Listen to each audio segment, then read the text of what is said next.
Renungan Harian Katolik, Senin 4 Agustus 2025. Hati yang tergerak.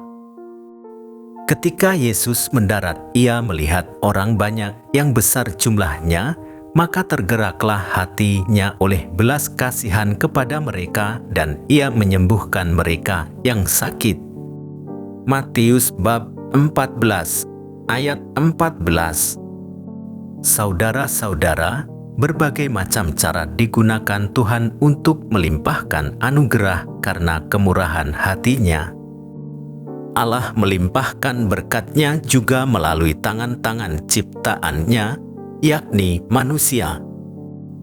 Hal ini ditampakkan oleh Yesus yang menggandakan roti untuk orang-orang yang dengan setia mengikuti-Nya. Kisah Injil hari ini meyakinkan kita bahwa sekecil apapun, jika diberikan dengan tulus akan berguna. Kisah penggandaan roti itu juga menjadi lambang bagi para murid agar dapat melihat bahwa akhirnya Yesus sendiri yang akan menjadi makanan yang akan membawa keselamatan. Makanan yang akan memberi kehidupan kekal yang harus dicari oleh para murid. Dalam Ekaristi, Yesus memberikan tubuh-Nya sendiri menjadi makanan dan darah-Nya sebagai minuman agar kita selalu bersatu dengan Dia dan dengan demikian memperoleh hidup yang kekal. Kita perlu belajar dari Yesus. Hati Yesus mudah sekali tergerak oleh belas kasihan. Ketika orang banyak yang mengikuti-Nya lapar, Ia meminta para murid-Nya untuk memberi mereka makan. Di sekitar kita ada cukup banyak yang sakit dan lapar, termasuk korban dari berbagai musibah. Mereka perlu bantuan.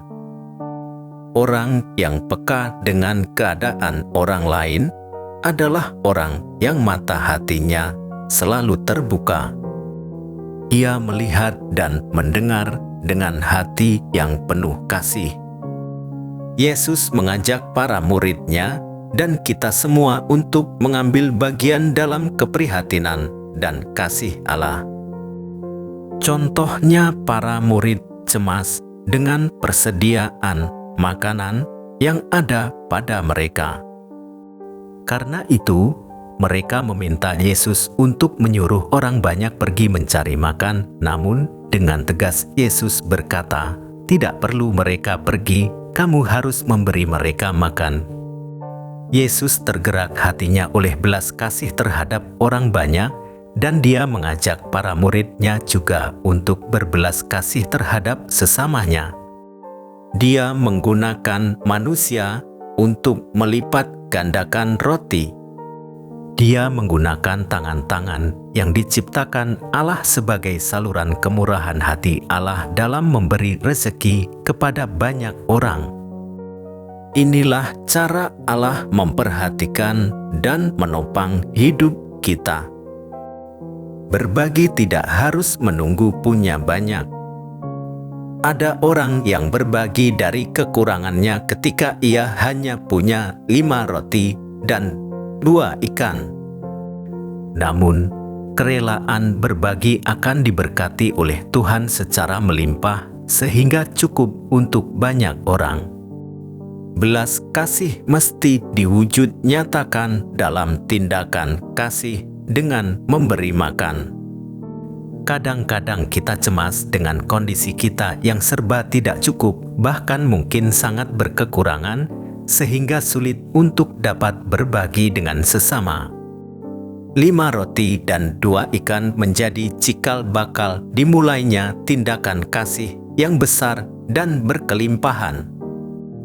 Di tangan Tuhan, yang sedikit menjadi banyak dan yang kurang menjadi berkelimpahan. Hari ini kita memperingati seorang santo yang luar biasa, Yunames Maria Vianney. Maria Vianney tidak memiliki bakat intelektual yang menonjol.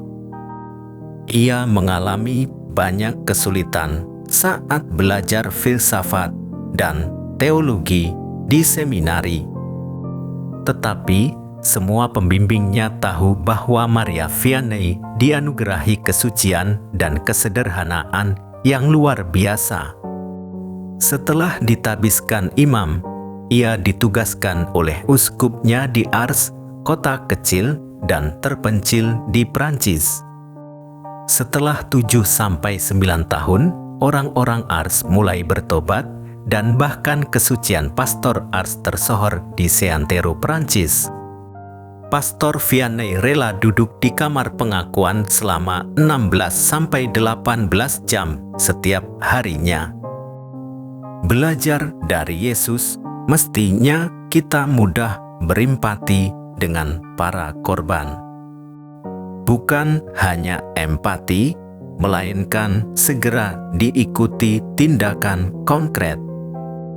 Andai pun tidak besar bentuk kepedulian itu, tidak masalah. Ya Tuhan, bimbinglah hati kami agar selalu peka dan terbuka untuk berbagi kasih dengan sesama. Demikian renungan hari ini.